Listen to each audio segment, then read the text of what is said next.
Nah, kita cerita VTEC lagi. Banyak teman-teman yang nanyain VTEC untuk series. Jadi sebenarnya kalau kita bicara VTEC itu apa? VTEC itu adalah salah satu produk dari Amerika yang dia itu merubah karburator, sistem bahan bakar karburator menjadi injection yang tampilannya masih klasik, yang cocok untuk atau mereka mensolusikan untuk mobil-mobil tua yang awalnya sistem masih pakai karburator menjadi injection gitu loh. Dan bentuknya masih klasik seperti ini contohnya. Dan ini sebenarnya universal. Ada beberapa tipe VTEC itu. Tipenya tergantung HP-nya, HP output dari output HP engine-nya, on engine ya. Nah, tipe terendah itu adalah tipe 350, artinya 350 HP maksimum.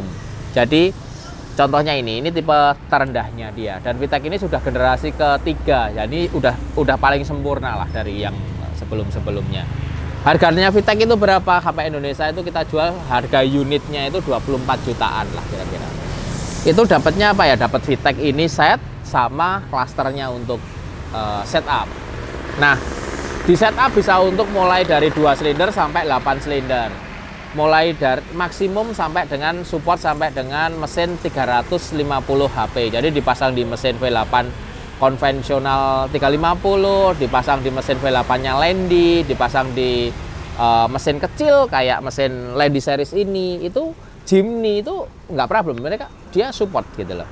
Nah, tinggal setupnya di situ ada fitur-fitur mau dipakai untuk mesin berapa silinder, cc-nya berapa, terus AFR-nya bisa disetting, timingnya ignition bisa disetting, terus close loop lagi sistemnya. Jadi kalau kita nyetingnya salah, dievaluasi sama oksigen sensor, dibalikin lagi menjadi input ke ECU yang membuat setting itu jadi lebih sempurna. Jadi dia sudah close loop system.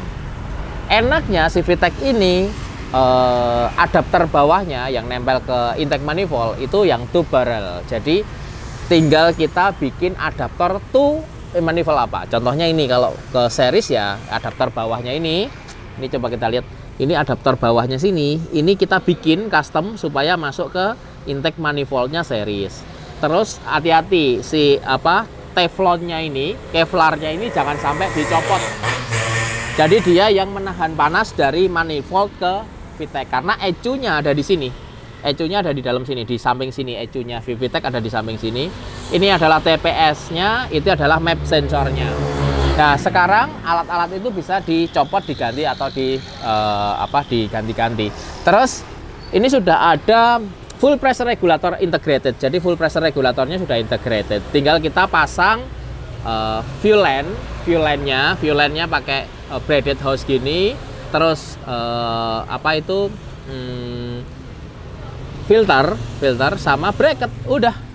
Sama oksigen sensor. Oksigen sensor itu biasanya itu dipasang kira-kira 10 cm dari kolektor. Jadi kalau header itu ngumpul jadi satu namanya kolektor, turun 10 cm ya dipasang di situ. Kurang lebihnya begitu. Kalau headernya 6, 2 dipasang di mana? Satu ya di kolektor paling ujung gitu loh. Karena di situ siksa gas buang itu akan dibaca oleh oksigen sensor untuk membaca apakah ini terlalu boros bensin atau terlalu ngirit. Kalau terlalu ngirit dia akan ngomongin ke ECU bahwa ini kamu terlalu ngirit loh setekanmu, ditambahin dikit gitu kan. Atau terlalu boros, dia akan bilang bahwa ini terlalu boros, kamu dikurangin sendiri sama dia, dikoreksi sendiri. Itu namanya sistemnya closed loop ya. Itulah yang membuat optimal dari sistem ECU-nya si VTEC ini. Nah, ini hebat. Ini hebat sekali. Nah, ini kita pasang di series. Cuma gini, ada catatan di mana kalau kita mau masang ECU yang sistem ECU lah, apapun mesinnya, itu berarti nanti akan kita cari HP maksimal. Saat HP maksimal berarti kita akan setup AFR, air fuel ratio, yang paling optimal. Dapat AFR optimal, timing paling maju, itu dapat HP maksimal. Di saat timing paling maju, AFR paling optimal, itu pasti butuh kondisi internal mesin yang bagus, yang sehat. Nah, itu catatannya kalau mau kita pasang VTEC karena mobil ini adalah mobil tua-tua, ya harus internal mesinnya yang benar-benar sehat, benar-benar bagus. Kalau tidak, ya VTEC ini tidak akan di setup dengan optimal.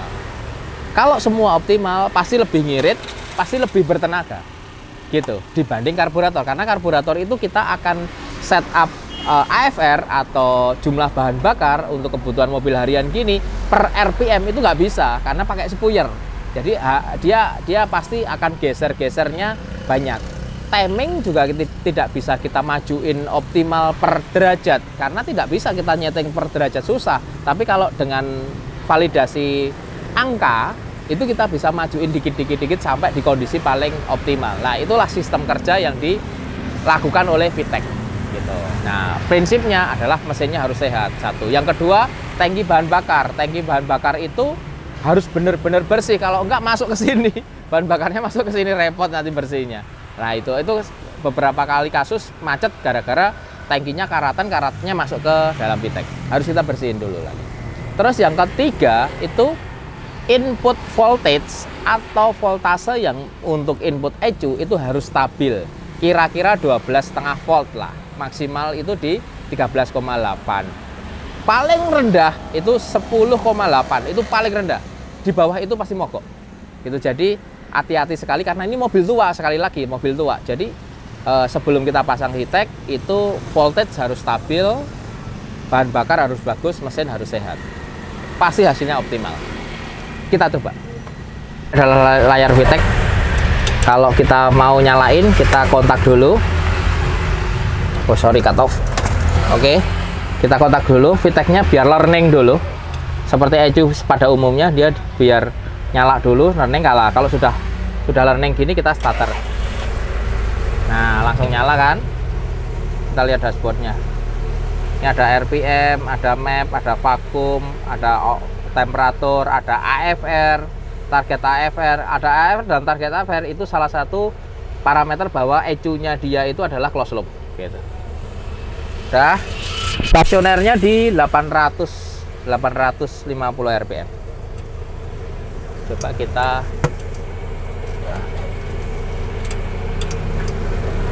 mundur.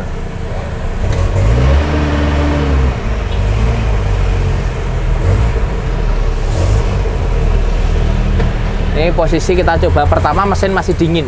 Memang kita sengaja coba mesin dingin gimana? Karena sistem closed loop itu juga meng-close loop-kan temperatur. Jadi kalau memang temperaturnya dingin, dia akan ngurangi bensin sendiri sedikit. Kalau temperaturnya sudah panas, dia akan nambahi sendiri. Parameternya seperti apa nambahnya atau ngurangnya itu sesuai dengan suhu. Jadi memang sudah canggih gitu loh, VTEC itu sudah canggih walaupun sistemnya disederhanakan, dibikin klasik. Ini bisa pasang sendiri kok, nggak harus bawa ke sini. Artinya VTEC itu sangat simple. Jadi bisa install sendiri dimanapun kita tinggal install fuel line, terus masang oxygen sensor dan bracket VTEC. Oke, ini kita quality control terakhir sebelum Landy ini dibawa ke Pak Arit, dibawa pulang ke Tasik. Nah, mantap ini. Setirnya miring. Wow, kenceng banget. Remnya udah nggak dibuy. Biasanya Landy itu nggak ada remnya kurang ajar. Oh. 3 gigi 3, kita pakai gigi 3 pelan-pelan, kira-kira lari 20 di kota-kota, nggak nyendel-nyendel nih, pelan-pelan banget nih gigi 3, nggak nyendel-nyendel, artinya jadi bensinnya ngirit, nyaman pakainya gitu loh. Dan yang paling utama tidak kepikiran mogok. Kalau masih pakai karburator itu, kalau touring, Landy kalau touring pakai karburator pasti bawa karburator 1 atau 2 cadangan, itu kan pasti kan. Kalau ini udah nggak mikir itu gitu loh, nggak mikir itu. Karena aku anak Landy juga, makanya masalah-masalah di Landy kita sedikit tahu lah, sedikit tahu. Ini pelan-pelan banget. Ini kira-kira lari 20 km per jam kita pakai gigi 3. Kalau pakai karburator hampir susah. Susah bisa begini, bisa santai, langsam gitu bisa. Coba kita gigi 4 ya. Gigi 4 bisa nih. Masih mau. Nah, pasti ngirit banget gitu loh. Mesin nggak tersiksa, nggak panas, semuanya nggak panas. Cuman harus datar. Kalau nanjak-nanjak ya tetap kita pakai gigi yang sesuai dengan RPM-nya, sesuai load-nya. Enak banget, jadi nggak mikir gitu loh.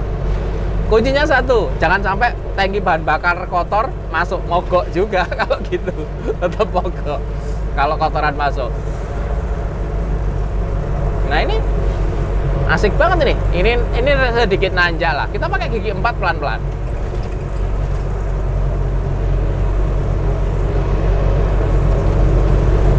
RPM berapa tuh?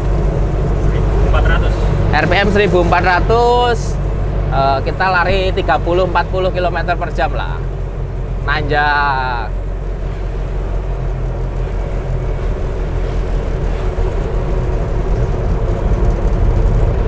Ini kalau kita benerin mobil tua-tua gini atau pasang VTEC di mobil tua ini, SOP kita adalah izin ke customer, Pak Arif ini yang punya, dari Tasik. Itu kita tes kira-kira 150 kilo, nanjak apa-apa, beres, nggak ada problem, ya udah lolos quality control. Karena mobil tua, kadang-kadang problemnya bukan dari VTEC-nya, tapi tangkinya kotor, terus kabelnya tidak, voltasenya naik turun. Nah itu kan masalah wiring dalam mobil, gitu harus kita tes. Kalau nggak kita tes sampai panas, sampai kondisi dingin sekali, panas sekali, itu kadang-kadang suka kelewat dari quality control. Makanya harus dites jalan. Ini pun kemarin udah dites sampai ke lereng Merapi sisi utara. Ini pun sebelum kita serah terimakan, saya tes ulang lagi untuk quality control terakhir. Harapannya sih lolos gitu loh, jadi nggak ada masalah. Karena rumahnya jauh di Tasik.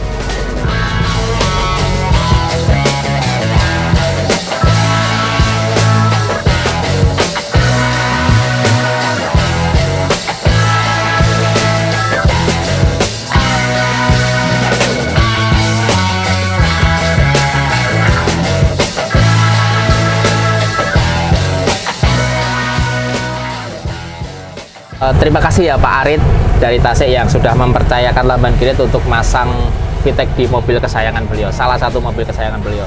Mobilnya banyak, mobil-mobil baru juga punya, Defender juga ada. Tapi ini salah satu yang memiliki memories atau memiliki cerita. Bahkan katanya kalau ini enak mau dibawa ke Irlu Pagar Alam. Kita lihat aja ceritanya.